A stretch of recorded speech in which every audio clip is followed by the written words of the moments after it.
Hey, you know what's kind of bullshit? College. Let's talk about it.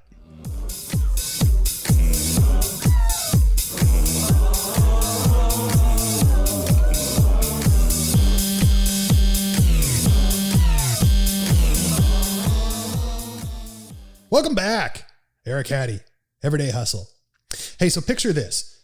Guy comes up to you and says, I have an investment and you're not going to be able to refuse it.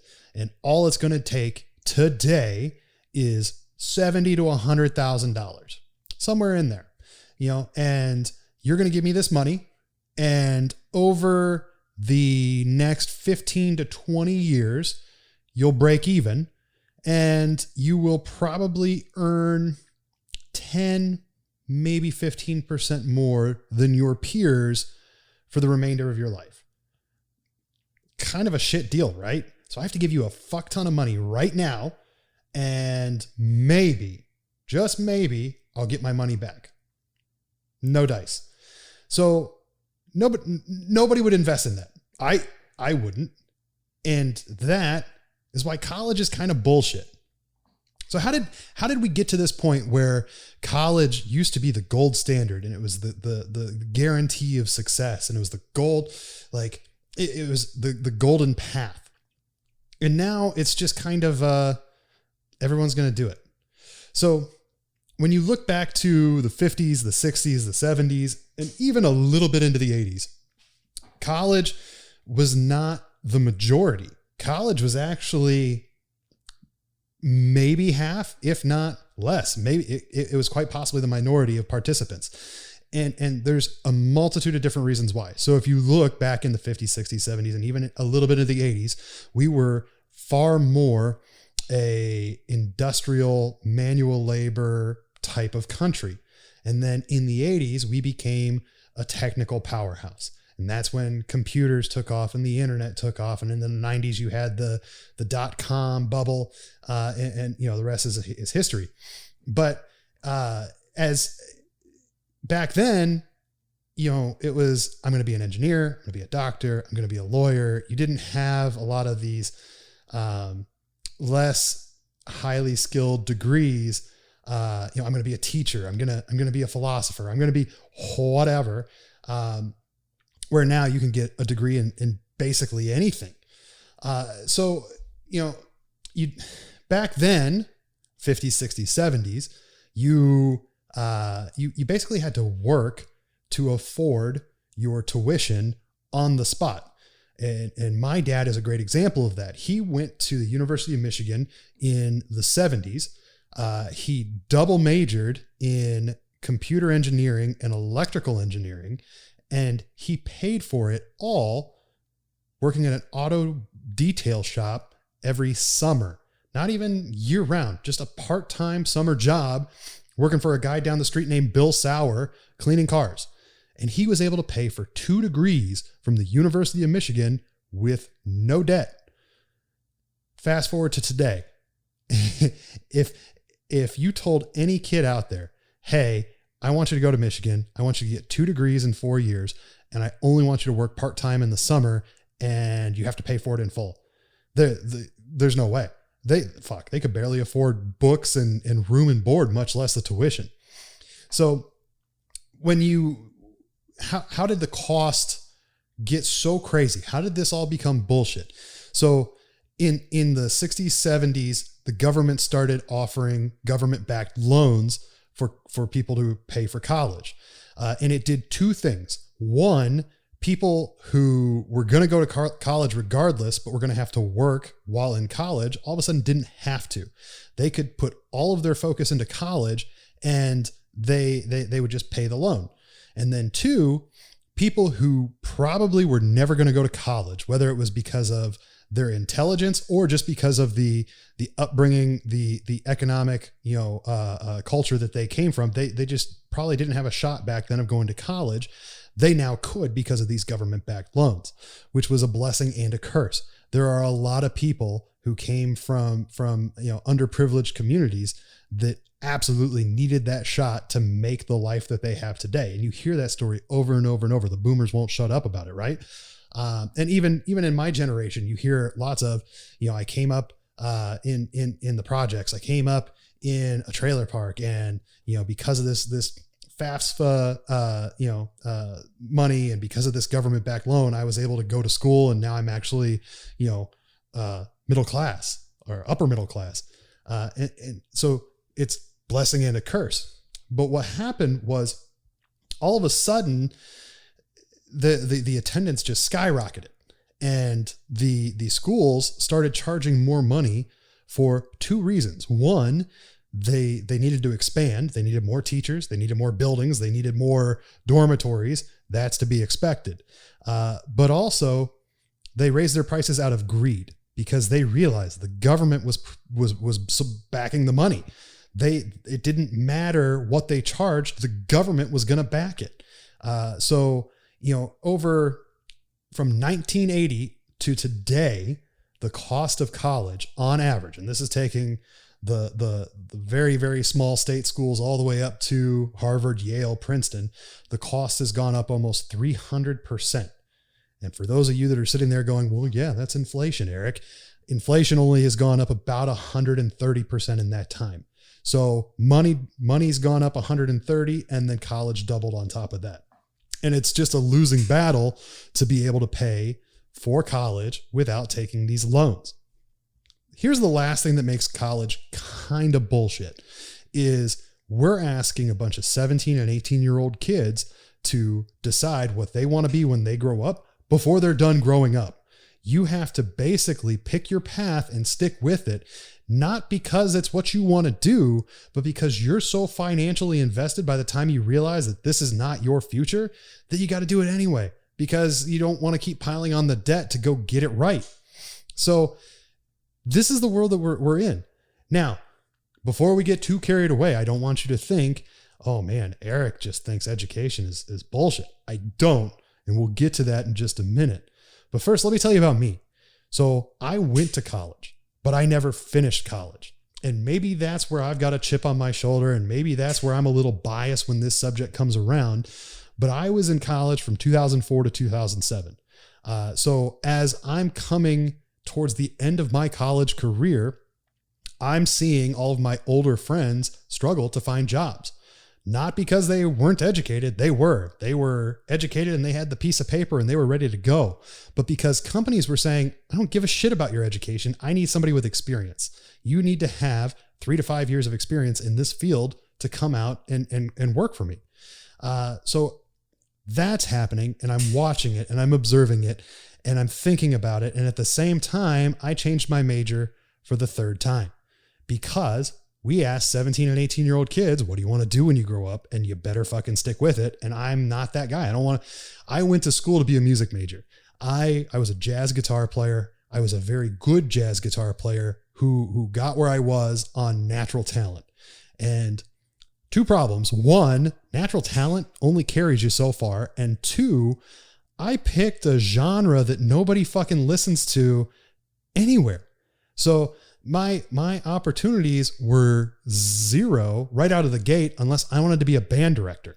And I didn't. No offense to band directors. I love them. It's just not the financial future I wanted. And I knew that at 17, 18 years old, I wanted to make a lot of money. So I'll tell you, I was a jazz guitar performance major with a minor in business, which about a year and a half in, if you remember from previous episodes, when I was talking with Kyle, I dropped out of the music program and switched 100% to business. And then a year or so later, I was sitting in my advisor's office. So I was, at this point, I'm 3.5 years into my college career. I'm sitting in my advisor's office, and I say, no math, no science. How the fuck do I get out of here? And my advisor says, speech communications. And I was like, great. Sign me up. How long till I graduate? They said 3.5 years.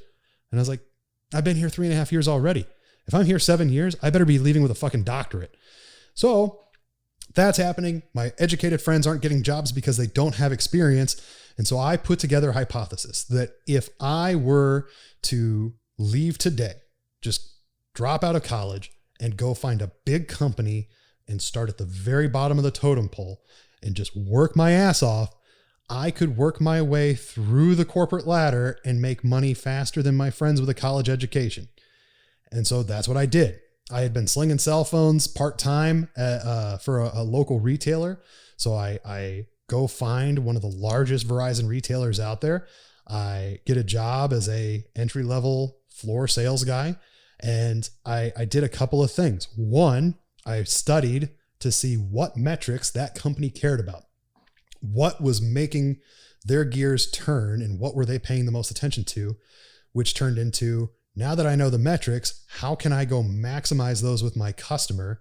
And then the third piece, now that I'm doing it and I'm making lots of money and I'm getting lots of praise, how do I teach everyone else in my store how to do this to make the entire store better?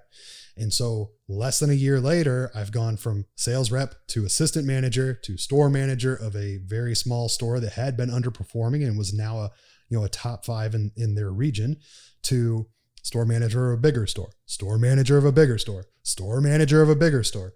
And what made me different than any other hotshot that's ever come across sales is I was teaching everyone in the store, because I wanted that store, the minute I was plucked out to the next bigger, better opportunity, that store was not going to take any dip in production. In fact, they were only going to continue to get better because of the things that I had taught them and instilled in them. And so now at 24, I'm making 6 figures. I'm a district manager running 100 employees across the entire state of Illinois. And I still have friends who were older than me who are working part-time gigs and $40,000, $50,000 a year cubicle jobs because that's all that they could get with their degree. They're still trying to get the experience that the big boy jobs are looking for. So the other point that I would make there is, if you look at my history, I've never been hired because I applied for a job or my resume was on a stack. That's never happened. Whether it was my very first job with the big Verizon retailer, transitioning into satellite, transitioning into the home security market, it's always been people I've met and networked with along the way that remember me. And as soon as they see an opportunity, they pluck me out and drop me into their organization because they wanted me. So I see people still today that will go on LinkedIn or Monster or Indeed, and they spend all day submitting applications and all day calling businesses, when in reality, what they should be doing is picking up the phone and calling every single person they know that they've ever worked with, that they've ever sold, that they've ever, had any interaction with at all, and pick their brain. What can I do to either A, come work for you, or B, get a referral to somebody who's looking for somebody? The opportunities are endless. And that's honestly, that's a conversation for a whole other day. Now, when you talk about my specific story, there is a cautionary tale, and that is there is potentially a glass ceiling. If you know that you're just chasing a dollar amount, and once you hit that dollar amount, you're good, there's probably no issue, because you can make a lot of money without a college degree. However, if you are never satisfied and you want to continue to climb and build and make more and more and more money and increase your income every single year, you are going to come to a point where there's a glass ceiling because of education. And this is really specifically talking about the business world, sales, marketing, business in general. You're going to hit a point. I'm going to hit a point where I have to have 3 letters after my name, MBA. And we talk about Kyle, my friend from a previous episode. He just finished up his MBA at the Carlson School of Business at University of Minnesota.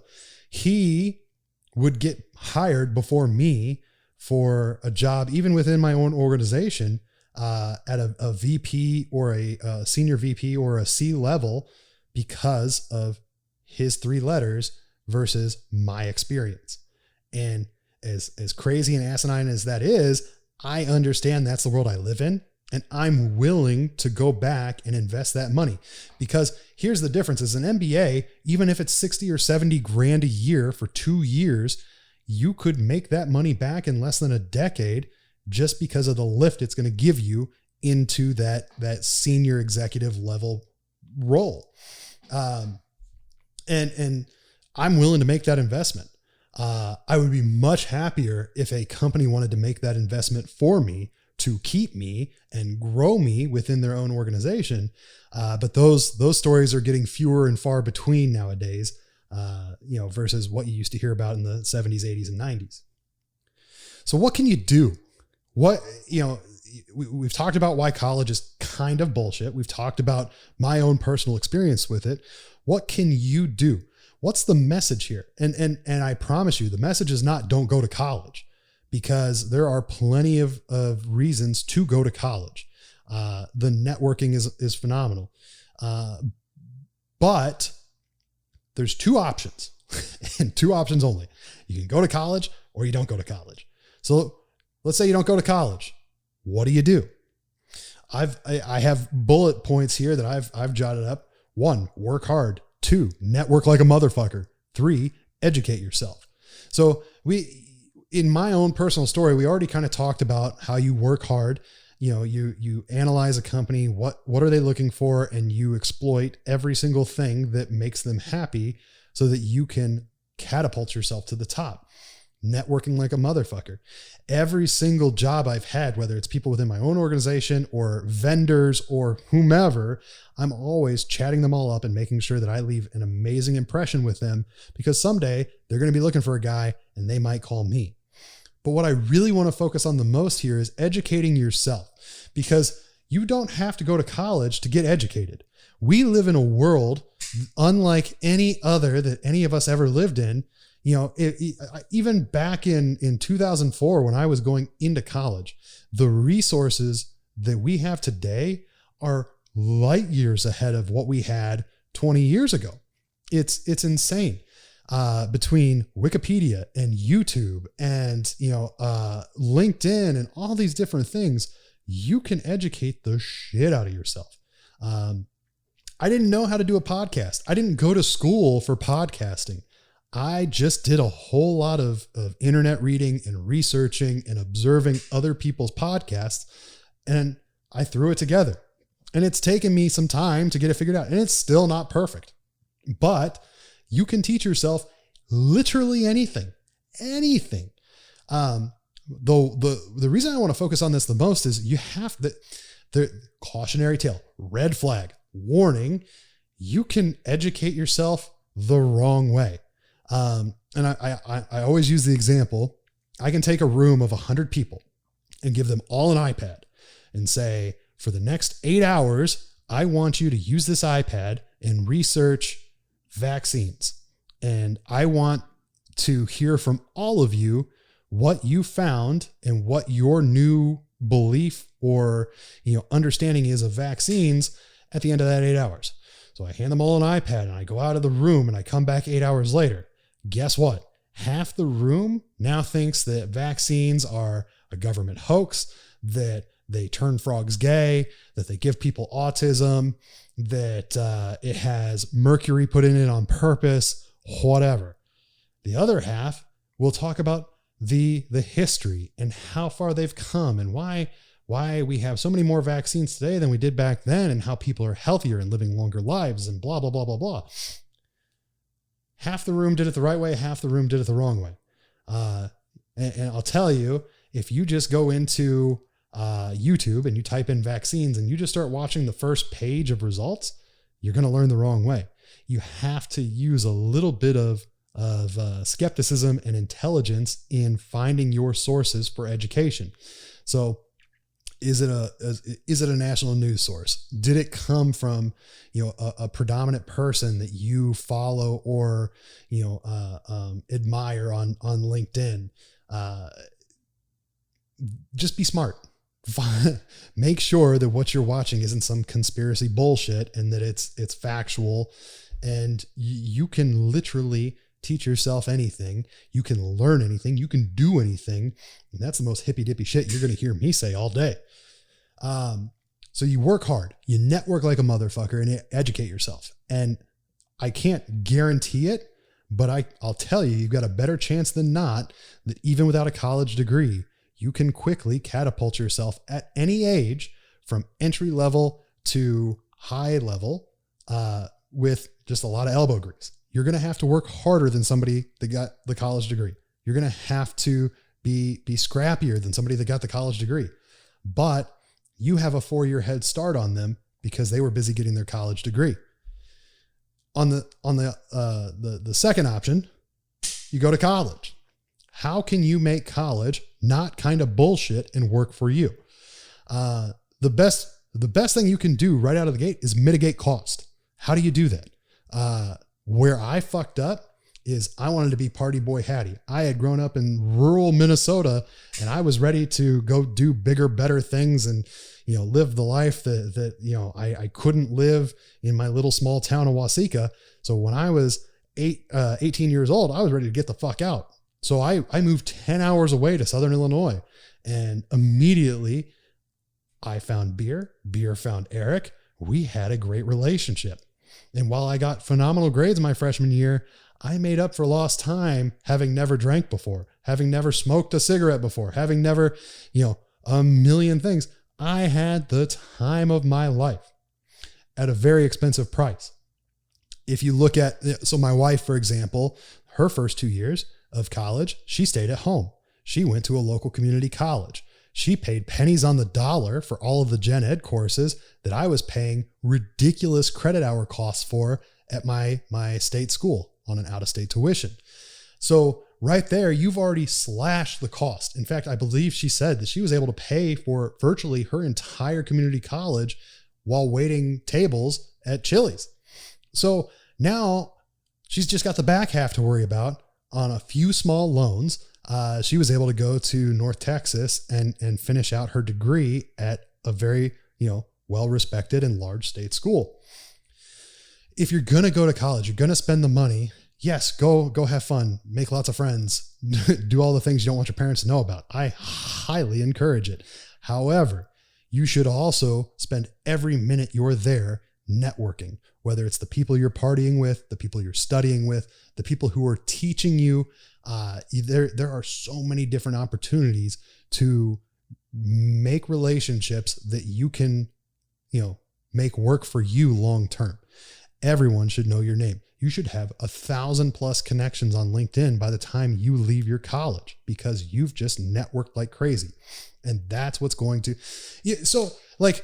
fraternities and sororities is a great example. I used to make fun of Greek life relentlessly, other than the fact that my suite mate was Phi Kappa Psi and he had the hookup on all the good parties. I thought it was the dumbest shit ever until I started watching all these fraternity guys walk right into real jobs purely because their big brother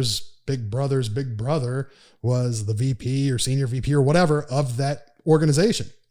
And it's glorified networking is all it is. Favoritism and networking. I still think it's silly, but goddamn if it's not effective in building you a career right out of the gate. If you don't want to be in Greek life, which I didn't, the other option you could do is an internship. I listen to a lot of Gary Vaynerchuk, and Gary Vaynerchuk is big about sell everything, reduce all of your costs to virtually zero, and go to some company that you really, really, really want to work for and tell them that you're going to work for free, that you just want an internship. You want to prove yourself and hire you for free. It's crazy, but that's literally the definition of an internship. And that if you're willing to make that kind of sacrifice, people are going to watch. People are going to pay attention. It's not just about being the coffee bitch for somebody. It's about putting your foot in the door, building a name for yourself, and possibly building a foundation for a long-term future in that short period of time that you spend in that organization. It's, I don't know. I didn't do it, but I've heard good things. I've read good things about it. So again, I want to make it clear. Eric Hattie is not saying college is total bullshit. Eric Hattie is just saying college is kind of bullshit. And hopefully there's a few reasons that make sense here. And I'm telling you, go or don't go. There's different ways to make it work for you. So with all that being said, I'm Eric Hattie. This is Everyday Hustle. And I promise the next one won't suck. Mm-hmm.